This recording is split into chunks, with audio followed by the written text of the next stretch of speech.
Queremos agradecer a Deus pela oportunidade rica que Ele nos concede de voltarmos.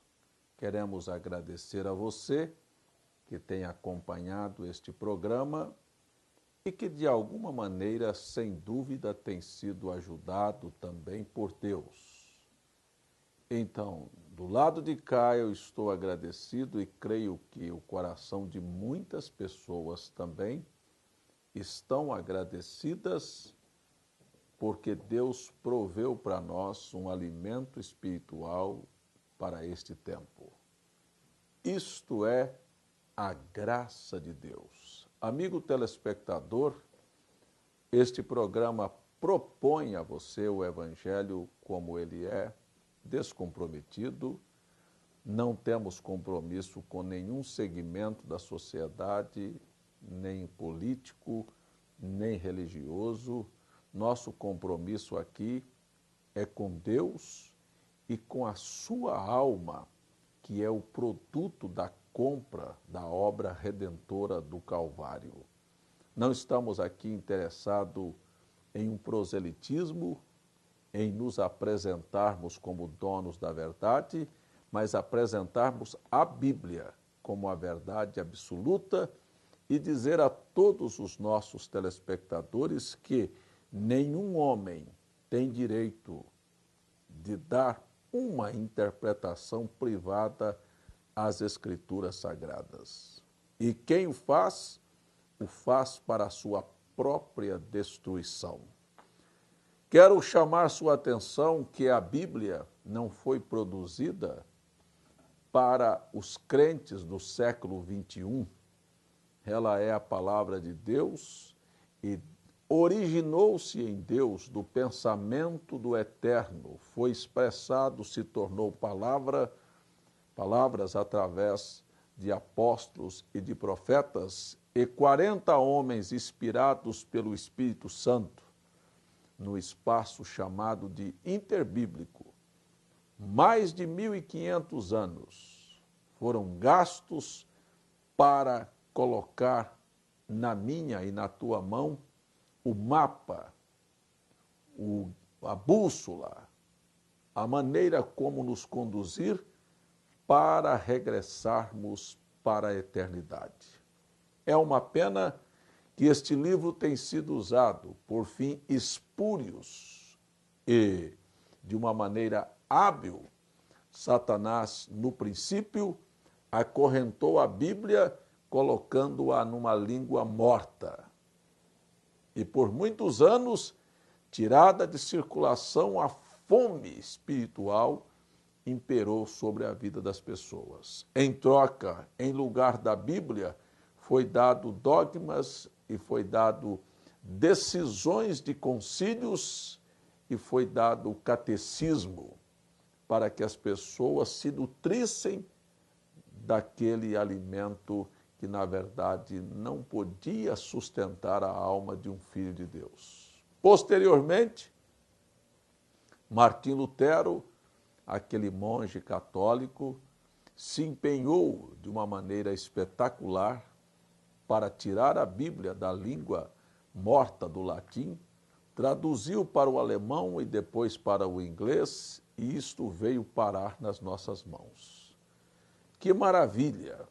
Mas Satanás, quando viu isto, ele também habilmente se preocupou, como não podia mais acorrentá-la, mas se preocupou em inspirar a doutores para transformarem as profecias da Bíblia em meros fatos históricos de antepassados e deixar com que o cristianismo apenas olhe para as historinhas que a Bíblia traz. E, na verdade, não são histórias, são, na verdade, profecias, são tipos, são figuras que deveriam tomar lugar na vida do povo de Deus.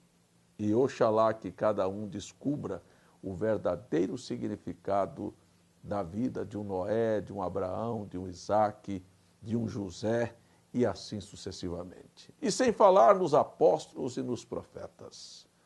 Nobre amigo, nobre irmão telespectador, nossa intenção aqui é trazer de volta na sua mente um avivamento e trazer a sua consciência para que você possa, com a ajuda do Espírito Santo que escreveu a Bíblia, repudiar a interpretação humana, porque isto foi o que Satanás fez. Inspirou doutores, teólogos, e eles transformaram a Bíblia naquilo que o diabo conseguiu fazer no Velho Testamento, numa tradição. A ponto, esta expressão é um pouco dura, mas é verdadeira, de Jesus ter dito: se o sal se tornar insípido, não presta senão para ser pisado pelos homens. Quando os doutores, pastores, teólogos, padres, papas, bispos conseguiram transformar esta Bíblia num mero livro de especulação, meu amigo, ela tem sido desrespeitada, pisada, um pé rapado, um Zé Ninguém, um condenado ao inferno, um pecador imoral e sujo, discute com Deus, com a mente do Eterno. Não concordo com isto, não aceito isto. Meu pastor disse que isto foi só para a época dos apóstolos. Eu não vou fazer assim. Se Deus quiser e me quiser, é deste jeito. Eu visto como eu quero, eu me pinto, eu prostituo, eu faço o que eu quero. E daí? Por quê? Porque por trás alguém transformou esta Bíblia num livro meramente histórico, sem poder, sem autoridade, a ponto daqueles que a conduzem, ao invés de obterem libertação, se tornam escravos. Sim, que evangelho é este? Sem poder, sem autoridade, sem virtude, que tem que aceitar em submissão todos os ditames que vieram e procederam do coração sujo de Satanás, modas, mulheres seminuas, vestes vulgares, atitudes e palavreado sujo, maneira que a sociedade vive promíscua de namoros, de abraços e beijos, e sexo antes do casamento, e sexo da maneira mais pornográfica que você imaginar. É assim que os líderes estão ensinando o povo. Eu estou dizendo porque eu vi um destes pastores aí na televisão falando sobre sexologia, mais imoral e mais baixo do que um filme pornográfico. Isto é o que estou afirmando com as Escrituras Sagradas. Então, estão aliados. Satanás encontrou um grande aliado na terra. Não são os ateus, não são os gnósticos, não, senhores, são pregadores que trabalham como advogados de Satanás, advogando a causa do pecado. Vamos para frente. Então, eu estou estudando esta Bíblia com você, lembrando também que se o povo não tem uma fé correta, e a fé que as pessoas possuem é uma fé pagã, oriunda do inferno, a maneira de vida e proceder vai ser da mesma maneira, porque doutrina é forma de crer. Se a sua doutrina é errada, seu padrão de vida e seus usos e costumes também serão errados, ou para mais ou para menos.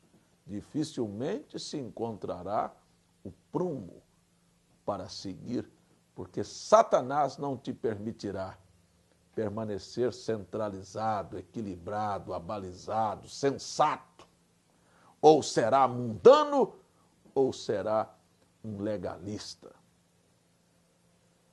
De um lado ou de outro? Estamos aqui estudando já vários e vários programas sobre a inexistência da Trindade na Bíblia. Estou de volta mais uma vez.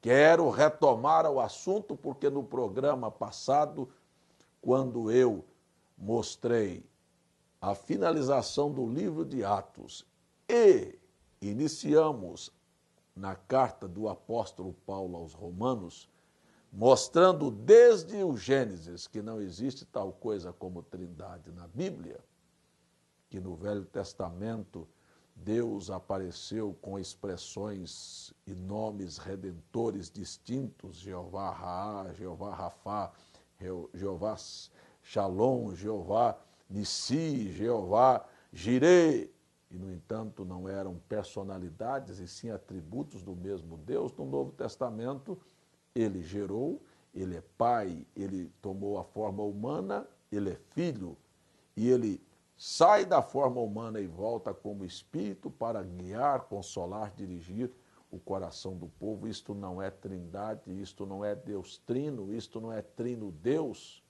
isto não são três pessoas em um só Deus, são três atributos ou três manifestações do único e verdadeiro Deus. Afirmo e provo, Jesus Cristo é o Jeová do Antigo Testamento.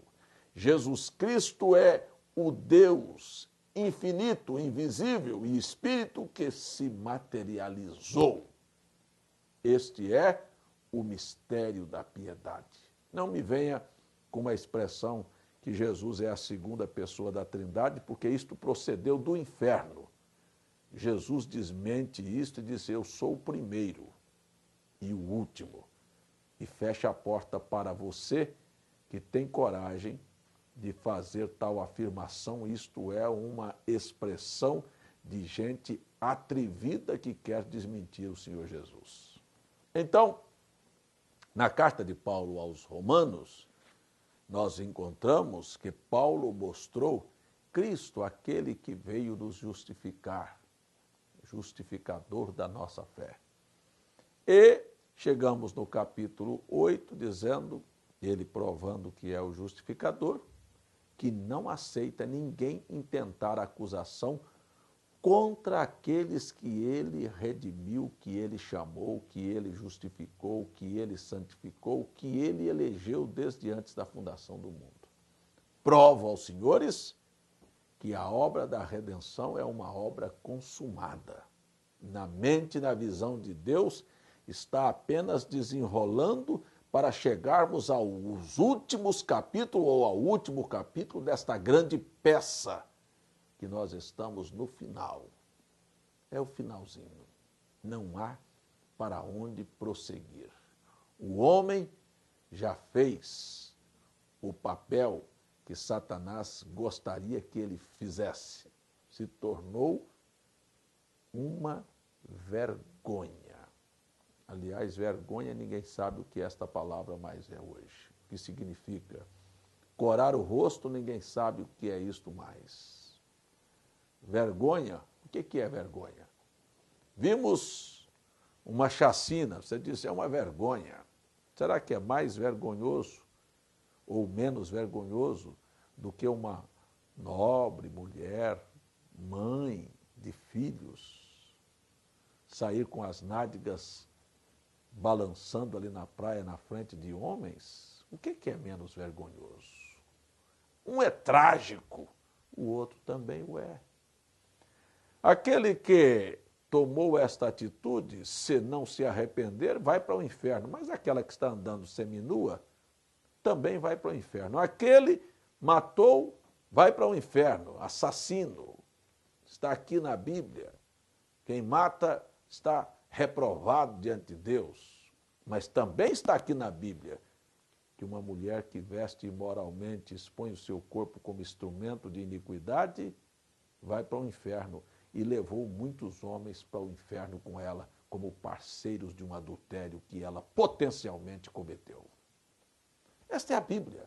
Mas e a justificação, pastor? A justificação é o ato da graça de Deus. É a mão de misericórdia.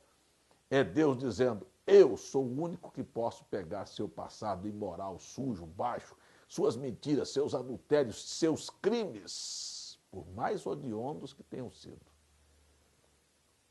mediante o seu arrependimento. Arrependimento não é levantar a mão e se tornar membro de uma igreja.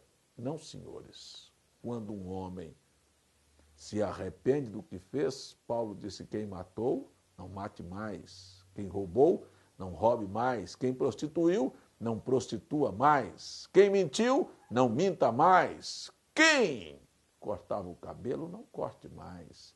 Quem vestiu imoralmente, não vista mais. Quem cobiçou, não cobice mais.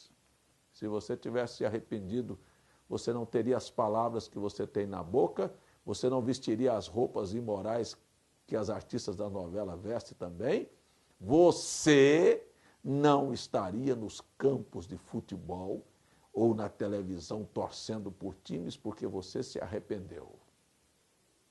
Estes são os que são justificados, são aqueles que se arrependem e dizem de maneira clara, não com palavras, mas com atitudes. Quer saber o que eles dizem? Não mais eu vivo, meu corpo agora é templo do Espírito Santo.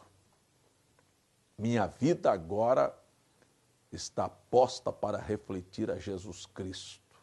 É Cristo que vive em mim. Cristo será conhecido através das minhas atitudes no meu trabalho, através do meu comportamento como pai, como mãe, como mulher, como marido, como filho, como empregado, como patrão. Não é botar a Bíblia debaixo do braço, isso é um ato hipócrita. Não, senhores. É fazer com que as letras desta Bíblia possam viver e serem conduzidas não por mãos, mas no seu coração. Isto é uma coisa que pouco se vê na sociedade. Então, estes, Deus os conheceu na linguagem de Paulo aos Romanos desde antes da fundação do mundo.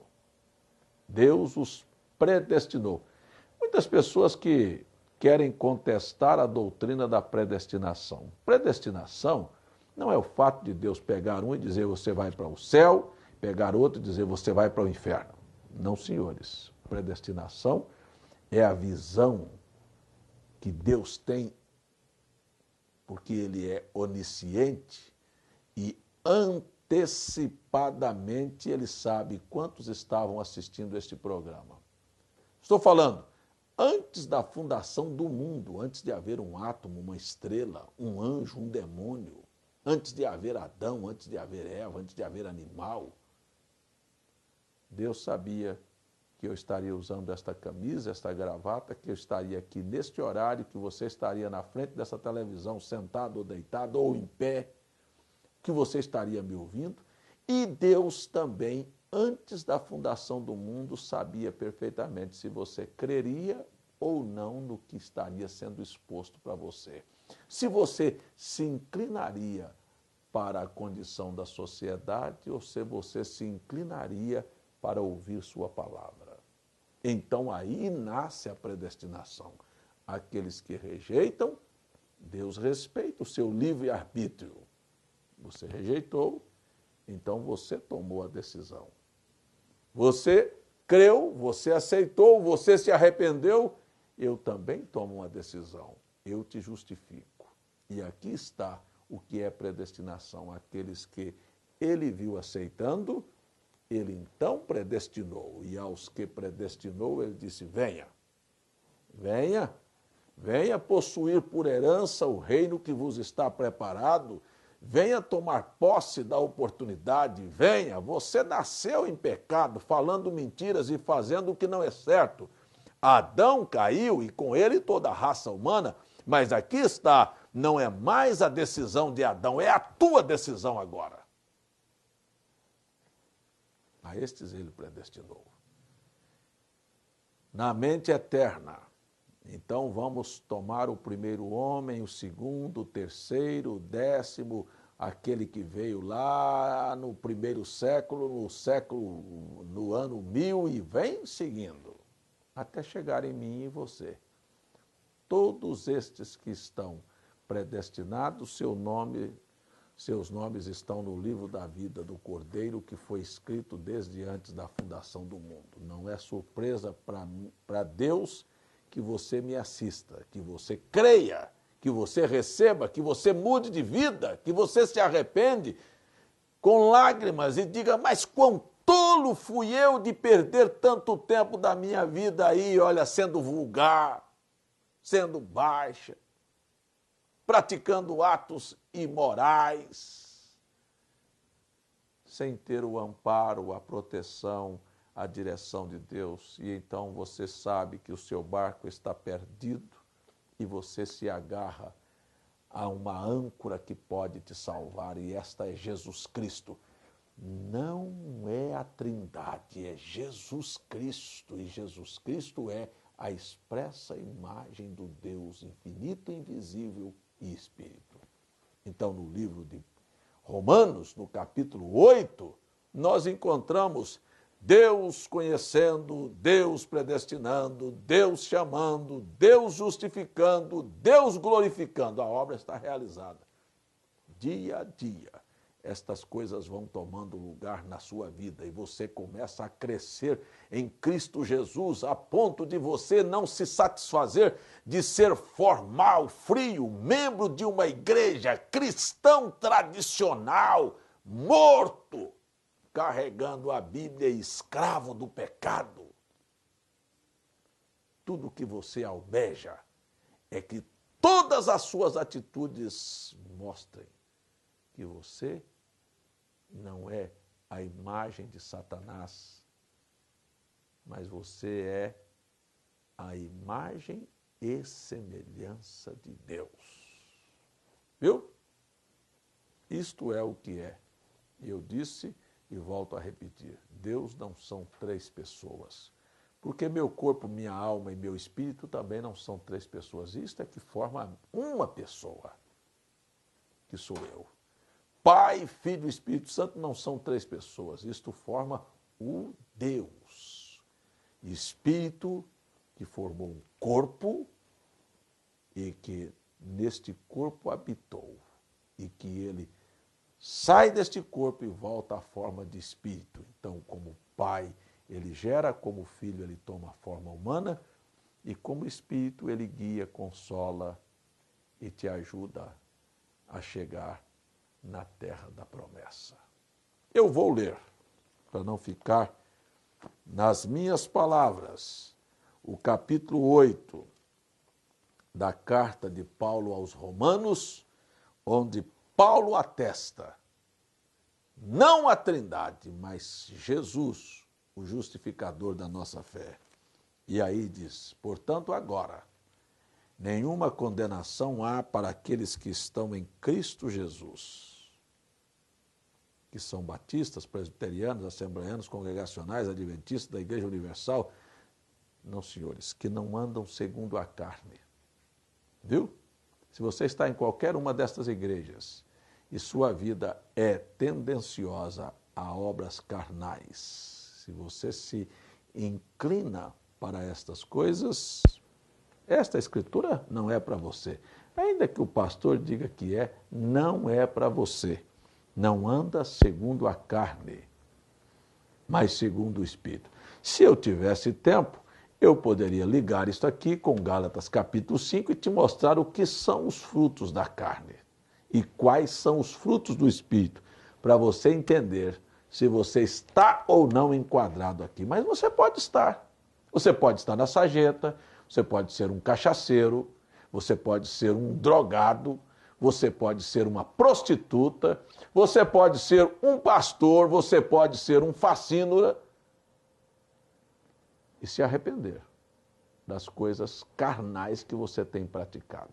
Você pode ser padre, que está cheio de os jornais noticiando de homossexuais e de pedófilos e e tantas coisas mais. Quero nem falar nisso. Mas o programa veio não para te acusar. Não estou aqui como um acusador.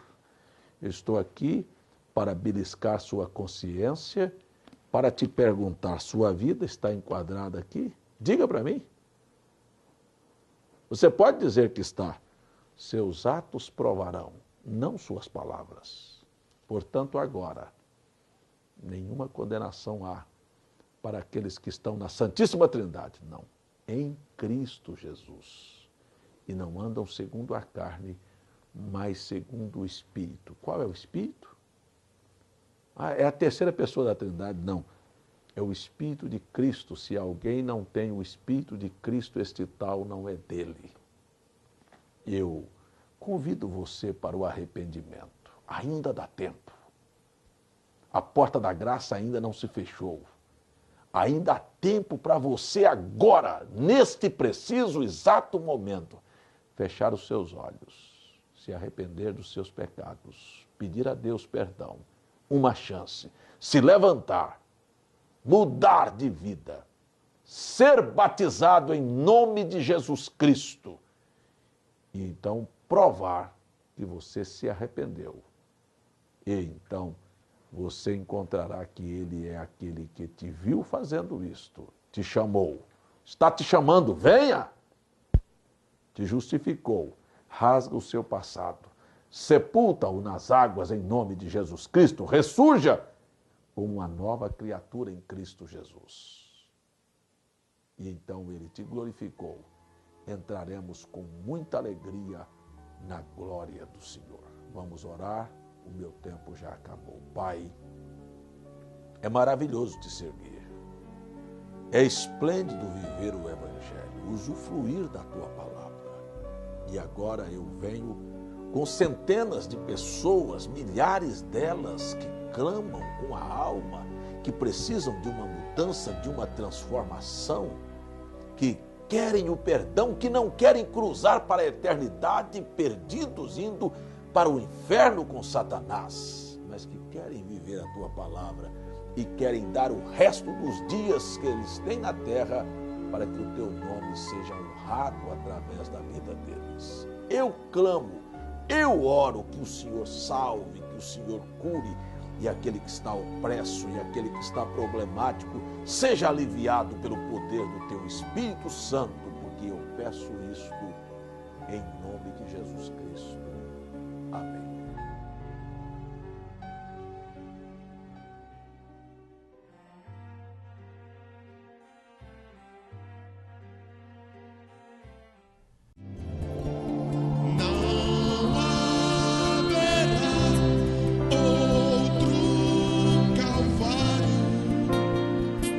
Resgatar sua vida.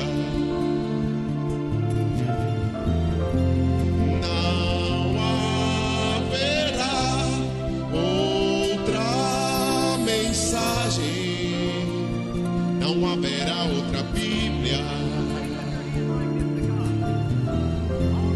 não haverá outro profeta a te mostrar a saída.